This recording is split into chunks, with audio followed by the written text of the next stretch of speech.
Judas. The name itself has come to stand for treachery and betrayal, for the friend who's really an enemy. According to the Gospels of the New Testament, it was Satan who inspired Judas to betray Jesus. And Judas suffered a miserable death, either as a suicide, as in the Gospel of Matthew, or in sudden spontaneous combustion, as in the Acts of the Apostles. Imagine then the surprise of many people when in the spring of 2006, a small group of scholars announced the publication of an ancient Gospel of Judas. The very idea seemed to be an insult to Christianity, a stick in its eye. And yet it really exists. A Gospel of Judas that's not only Christian, but also claims that other Christians are deluded, and it alone has the truth about Jesus and salvation. Many people throughout the world may have found this shocking, but scholars of Gnosticism did not. You might recall that in his writings from around 180, Irenaeus of Lyon claimed that the Gnostics had produced a book called the Gospel of Judas. After describing the teachings of the Gnostics, Irenaeus writes the following. And furthermore, they say, Judas the betrayer was thoroughly acquainted with these things, and he alone was acquainted with the truth as no others were. And so he accomplished the mystery of the betrayal. By him all things, both earthly and heavenly, were thrown into dissolution. And they bring forth a fabricated work to this effect, which they entitle the Gospel of Judas. And that's exactly what we find in the newly discovered Gospel of Judas. Jesus reveals the truth about God, the creation of this world and humanity, and the future to Judas alone. The other disciples of Jesus are clueless. And when Judas hands Jesus over to his enemies for crucifixion, he sets in motion events that will lead to the dissolution of the present world order and its replacement by a new regime. If the secret book according to John presented a new Gnostic version of the Genesis story of creation, then the Gospel of Judas presents a new Gnostic version of the Gospel stories about Jesus. Unlike the Gospels in the New Testament, however, the Gospel of Judas does not tell us much about Jesus' life and ministry.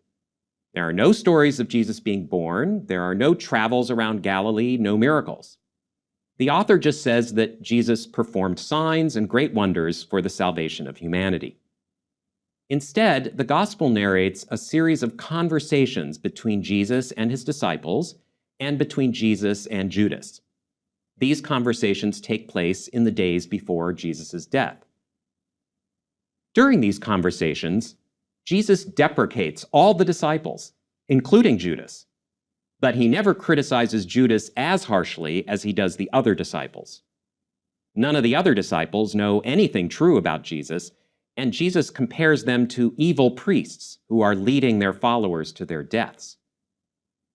Eventually, Jesus delivers a speech of revelation to Judas, much like the Savior's revelation to John in the secret book according to John. After this revelation, the divine nature of Jesus departs toward heaven on a cloud, leaving only the human Jesus for Judas to betray. Next, the human Jesus is with his disciples in the upper room of some house, presumably sharing the Last Supper. Outside, Judas meets with Jewish leaders, accepts their money, and hands Jesus over to them. Then the gospel ends. The author assumes that the reader knows what happened next. So what's going on here? Why does Jesus criticize the disciples so strongly? What's the revelation that he makes to Judas? And what's Judas's role in salvation? These are the questions at the heart of understanding this Gnostic gospel. But first, let me tell you how the Gospel of Judas was discovered and why it did not become available to people until 2006. The Gospel of Judas was not found at Nag Hammadi. It's contained in another ancient Coptic codex, now known as Codex Chakos. Unfortunately, Codex Chakos has suffered a great deal of damage, much of it after it was discovered. It seems that it was one of 4 codices that some peasants found in the late 1970s in an ancient burial cave about 35 or 40 miles from the Egyptian town of Alminia. Alminia is well north of Nag Hammadi, and so it's unlikely that these manuscripts were ever part of the same collection as the Nag Hammadi codices. The other 3 books found in the cave near Alminia contain a Greek mathematical text, a copy of the biblical book Exodus in Greek, and a copy of the letters of St. Paul in Coptic. I'm afraid that there are no exciting stories about the discovery of these codices. Instead, it's after the discovery that the tale turns tragic. The codex that contains the Gospel of Judas ended up in the hands of an antiquities dealer. Thanks to the notoriety of the Nag Hammadi codices, this dealer knew he had something special, and so he tried to get people to pay millions of dollars for the codex. Of course, the people and institutions that would want the codex and who would know how to preserve and read it were scholars and universities. They did not have the kind of money that the dealer wanted. But his attempts to get buyers did lead a few scholars to realize that another important Coptic codex had been found. One scholar was allowed to read enough of the codex to see that Judas was an important character in it. But he thought this was the apostle Judas Thomas, not Judas Iscariot. Meanwhile, more than one antiquities dealer entered the picture, and they did not treat the codex well. It spent some 16 years in a safe deposit box in a bank on Long Island in the United States. There, it suffered the damage that comes from humidity and changes in temperature. Another dealer tried to separate the pages of the papyrus by freezing the manuscript and then thawing it, which did terrible harm. There's even evidence that pages in the codex were deliberately rearranged to make it more appealing to buyers. Eventually, and fortunately, the codex ended up in the possession of the Mykonos Foundation for Ancient Art in Switzerland, thanks to the generosity of Frida Nussberger Chakos. She named the codex after her father, Demaratos Chakos, and thus it's named the Chakos Codex. Under the auspices of the Mykonos Foundation, a small team of scholars from Switzerland, Germany, France, and the United States were able to undertake the painstaking work of reconstructing the fragmentary codex and editing and translating its text. In the spring of 2006, they released the results of their labor to the world. Eventually, the codex will be placed in the Coptic Museum in Cairo, joining the Nag Hammadi codices. But the story does not end there. It turns out that one of the dealers kept some fragments, which became available only a few years later. It's likely that still more fragments exist somewhere but have not yet been given to scholars. As of the date of these lectures, just about all of the Gospel of Judas has been reconstructed, but there are still missing pieces. We can only hope that these pieces might surface in the years ahead. When scholars could read the Gospel of Judas, they recognized it as coming from the Gnostics because it matched Irenaeus' description of the Gnostics' Gospel of Judas. The first scene of the Gospel lets us know that we're dealing with a view of God that's similar to that of the secret book according to John, and that we are not dealing with the Christianity of a bishop like Irenaeus. Jesus comes upon the disciples offering thanksgiving over the bread, and he laughs at them. The disciples ask Jesus, "Teacher, why are you laughing at our prayer of thanksgiving? What did we do? This is what's right." And Jesus replies, "I'm not laughing at you. You don't do this by your own will. Rather, by this your God receives praise." Now, the word used for thanksgiving here is Eucharist. So when the disciples are portrayed as saying thanksgiving over the bread, it looks like they are celebrating the Eucharist or Lord's Supper, even though that would be anachronistic because Jesus has not yet instituted the Lord's Supper. In any case, Jesus mocks this ritual as offering praise to what he calls your God. This is the first indication that the Gospel of Judas is Gnostic. It rejects the God that other Christians worship, that is, the God of the Old Testament. Let's remember that the secret book according to John calls the God of the Old Testament Yaldabaoth and Saklas, and depicts him as a malicious and false lower divinity. In the Gospel of Judas, Jesus' pronouncement that the disciples' God is not his God angers the disciples, and Jesus challenges them. Let whoever is strong among you people represent the perfect human being and stand before my face. In other words, Jesus wants to know whether any of the disciples belong to the saved people, those who are perfect, and whether any of them can display their gnosis before him. None of the disciples dare to answer Jesus, except for Judas Iscariot. Judas stands before Jesus, albeit with his eyes averted, and says, I know who you are and where you have come from. You have come from the immortal eon of the Barbelo. But as for the one who sent you, I am not worthy to say his name. This scene is almost certainly modeled after the scene in 3 of the New Testament Gospels, where Jesus asks the disciples, Who do you say that I am? They give various answers, but only Simon Peter answers properly. You are the Christ, the Son of the living God. This scene establishes Peter as the leader of the disciples. Only he declares Jesus' true identity. Here, however, it's Judas who answers, and he says that Jesus comes from the Barbelo eon. Judas says that he cannot name the one who sent Jesus. Surely this unnameable God is the invisible Virgin Spirit, the ultimate unknowable and unnameable God whom we met in the secret book, according to John. So we see now the basic elements of the myth found in the secret book. The invisible spirit and its first emanation, the Barbelo. But it's Judas who has this knowledge, not John or any of the other disciples. They ignorantly and foolishly worship the creator of this world as the true God. Later in the gospel, when Jesus reveals to Judas the true nature of God and the cosmos, other elements of the Gnostic myth appear, including the self-originate, along with his 4 angelic attendants, and the divine human being, Adamos. There are also numerous references to a great undominated race associated with Seth. The members of this race possess the gift of the Spirit, which will assure them of salvation. There are 2 important ways, however, in which the Gospel of Judas differs from the secret book according to John. First, there's much less interest in female characters, whether divine or human. The Barbelo eon appears only once in Judas's confession of Jesus' true identity, and wisdom or Sophia does not appear at all.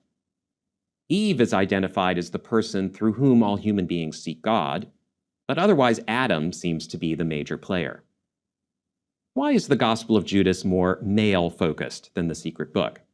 It's hard to say, but the author may have thought that less emphasis on female characters would appeal to non-Gnostic Christians. In any case, the absence of wisdom leads to the second major difference with the secret book. In the secret book, Yaldabaoth, the ignorant creator of the universe in which we live, came into existence because of wisdom's error. It does not seem to have been God's will that Yaldabaoth exist, although wisdom and the Barbelo quickly worked to bring good out of a bad situation. In the Gospel of Judas, however, Yaldabaoth and his assistant Saklas, these are 2 different beings in this work, come into existence at the initiative of a divine figure, who seems to be a Lelaith, one of the self-originate's 4 attendants. You'll remember that in the secret book, Saklas was another name for Yaldabaoth. Here, Yaldabaoth is a higher ruler than Saklas. Saklas is identified as the god of Genesis, and he's the god that Jews and other Christians mistakenly worship. In the Gospel of Judas, it was the invisible spirit's plan to bring these lower rulers into existence to rule over the chaos of the material world. This, too, may be an attempt to appeal to other Christians. Rather than portraying the invisible spirit of the immortal eons as fallible or as inadvertently creating the lower ruler, this gospel says that God had all this in mind from the beginning, and everything is according to plan. Despite these differences, the secret book according to John and the Gospel of Judas teach the same basic Gnostic myth. They agree that the God of the Old Testament, the God who created this world, is a lower pseudo-divine being. People who worship him as the ultimate God are still asleep or drunk. The true God is the invisible spirit, and his primary emanations are the Barbelo and the self-originate. And so, even though they were found in different locations and are associated with different codices, there's no reason to doubt that both the Gospel of Judas and the secret book according to John come from the same group of Gnostic Christians. Still, as we meet additional Gnostic writings in the next few lectures, we'll find that each author can introduce variations into the basic myth. This suggests that the Gnostics did not treat their myth as a set of unchanging doctrines or as absolute truth. Instead, they approached the myth in a way more like how we think of scientific knowledge. At any given moment, scientists believe that they are offering the best and most probable explanation for what we can observe about the universe. But additional observations and experiments always lead them to make revisions to their basic understanding. And every now and then, someone like Copernicus or Albert Einstein comes along and changes the basic understanding in a revolutionary way. The Gnostics, of course, did not base their myth on scientific observation and experimentation, but on close study of sacred texts and on experiences of revelation. But like a new scientific theory, the Gnostic myth must have been born in some moment of revolutionary new insight, brought about by the experience of Jesus.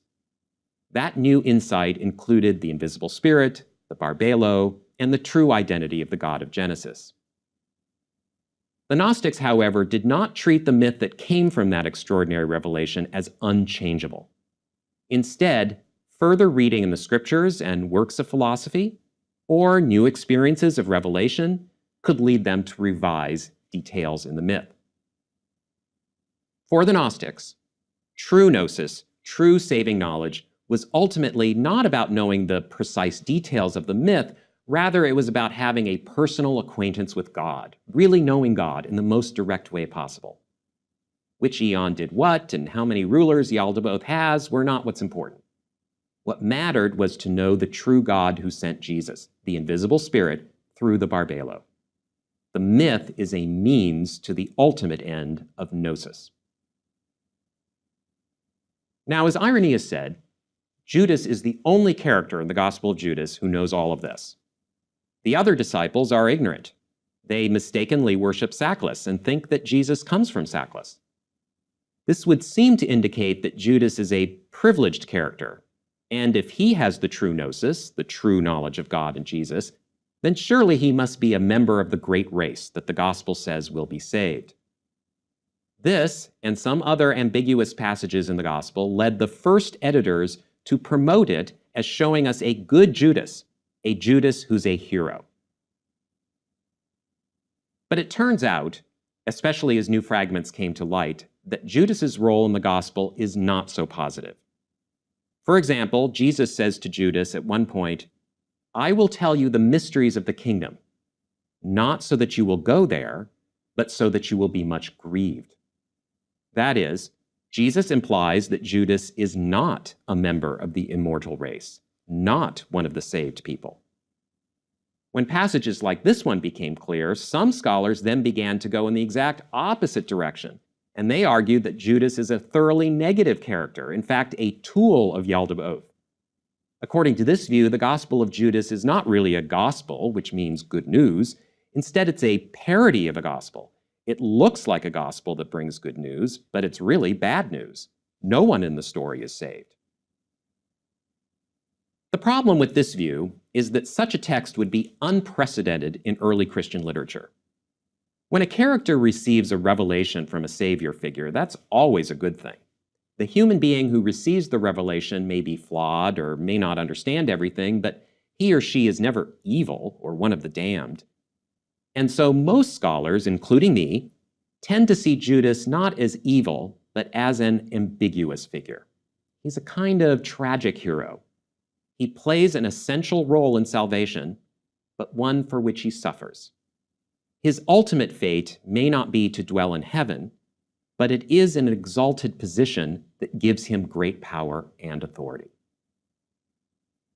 On the one hand, this view of Judas is not so different from what we see in the New Testament Gospels. In the New Testament as well, Judas's betrayal of Jesus is required for the salvation of humanity. It's part of God's plan and was predicted in the Old Testament. And yet, the New Testament portrays Judas as an evil betrayer, and he dies for his guilt. So too in this Gnostic gospel, Judas must hand Jesus over, but he suffers for doing so. On the other hand, as we're about to see, the Gospel of Judas gives Judas a much more prominent position in the universe than the New Testament Gospels do. Perhaps the most controversial and crucial moment for understanding Judas of the Gospel of Judas is when Jesus unexpectedly and rather mysteriously addresses him as, "You 13th daimon." What does it mean to call Judas the 13th daimon? In antiquity, the Greek word daimon sometimes functioned as a general term for all divine beings, including gods. More often, however, it referred specifically to divine beings in a kind of intermediate position between full-fledged gods like Apollo and extraordinary divine human beings like Heracles. The term was morally neutral. Daimons could be good or bad, helpful to humans or harmful. In general terms, gods were beings that you would worship, pray to, and offer sacrifices to. Daimons you would deal with or negotiate with through rituals like magical spells. Even more specifically, ancient philosophers often called daimons those divine beings that lived and operated within our universe, within the planetary spheres. Gods, however, dwelled beyond the farthest planetary sphere in their own domain. The gods delegated to daimons the work of running this world, but under their overall supervision.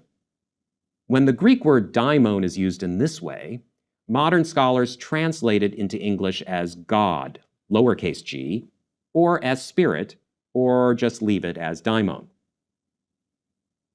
In our period, however, Jews and Christians began to use the word daimon in a completely negative sense.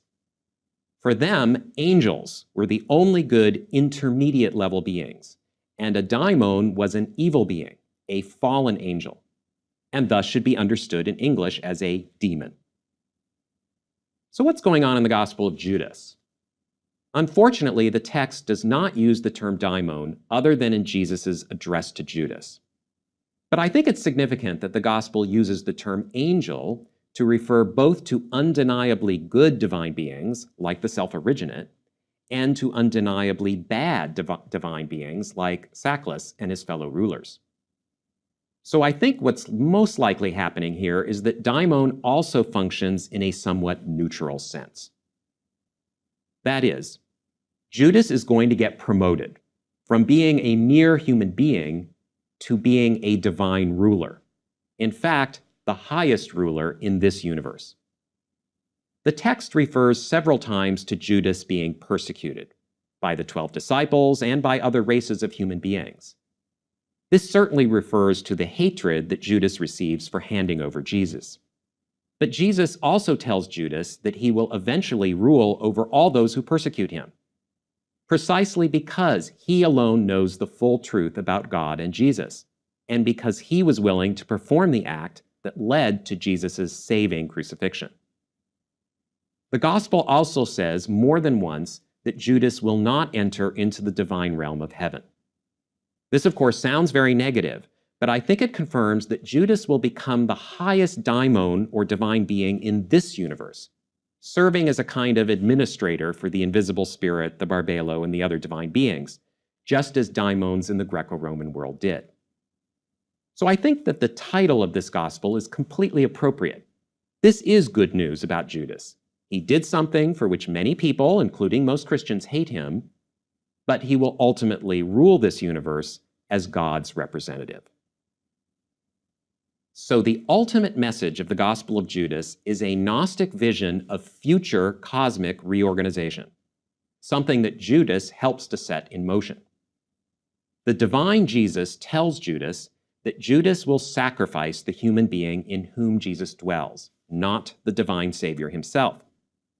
This betrayal of a friend remains an evil act, but Jesus says that it will set in motion a series of events that will lead to the dissolution of the current world order and its reestablishment under Judas, the daimon in the highest heaven of our world, the 13th heaven. The current rulers, led by Yaldabaoth and Saklas, will be overthrown. Even the stars that are associated with them will be destroyed. Judas will take their place as ruler of the material cosmos in which we live. The saved people, however, will enter the spiritual kingdom above this world. The gospel calls these people the strong and holy race. This vision has a lot of interesting religious implications, but let's spend the rest of our time looking at just two: the role of the stars and the criticism of the disciples other than Judas and of Christians who follow them. First, the stars. We saw in the secret book according to John that the Gnostics believed that one way Yaldabaoth and the other evil rulers tried to impede our gnosis of God is by controlling our decisions through fate. And that fate can operate specifically through the stars. In some ways, this is basic ancient astrology, which often taught that the stars exert influence on events or even control them. According to the Gnostics, however, the Barbelo has acted through Jesus to free human beings from fate and the stars by means of gnosis. The Gospel of Judas, too, speaks of the stars guiding and leading people. In fact, it talks a lot more about stars than the secret book does. But there does seem to be a difference. The Gospel of Judas does not use the term fate, and it associates specific stars with individual human beings and groups of people. So, for example, Judas has his own star, which can guide him rightly and also lead him astray. So too, the other disciples have stars, and certain races of human beings have stars. The way the Gospel of Judas envisions stars appears to be more like ancient Jewish literature, in which the stars are beings like angels or demons. They guide and influence events, but as part of a wider scheme directed by God, and their influence is not as coercive as fate. Think of the star over Bethlehem that leads the wise men to baby Jesus in the Gospel of Matthew. That star plays an important role in divine and human affairs, but the wise men did not have to follow the star. They could have chosen to go home. So too, in the Gospel of Judas, stars can guide people rightly and wrongly, but people are free to resist. And the stars are closely linked to the people they guide. And so Jesus tells Judas that at the end of time, your star will rule over the 13th eon, the highest eon in this universe. That is, Judas's star will become more important and powerful than the 12 eons or 12 stars of the zodiac, which it seems are also the 12 stars of the 12 disciples. And that brings us to our final point. As it elevates Judas to the position of future world ruler, the 13th daimon, the Gospel of Judas depicts the other 12 disciples, the original 11 plus Judas's replacement, as ignorant of religious truth. In a strange vision, the disciples see themselves as 12 priests making sacrifices at an altar. There they offer up animals and even human beings to God, just as they engage in a host of other sins and yet treat each other with respect. They do all this in the name of Jesus. When the disciples tell Jesus their vision, he commands them sternly, stop sacrificing animals.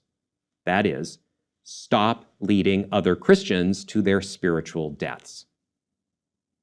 Here, the gospel strongly criticizes Christian leaders who claim to be the successors to the apostles, who act as priests, and who celebrate the Eucharist in Jesus' name as a new Christian sacrifice to God.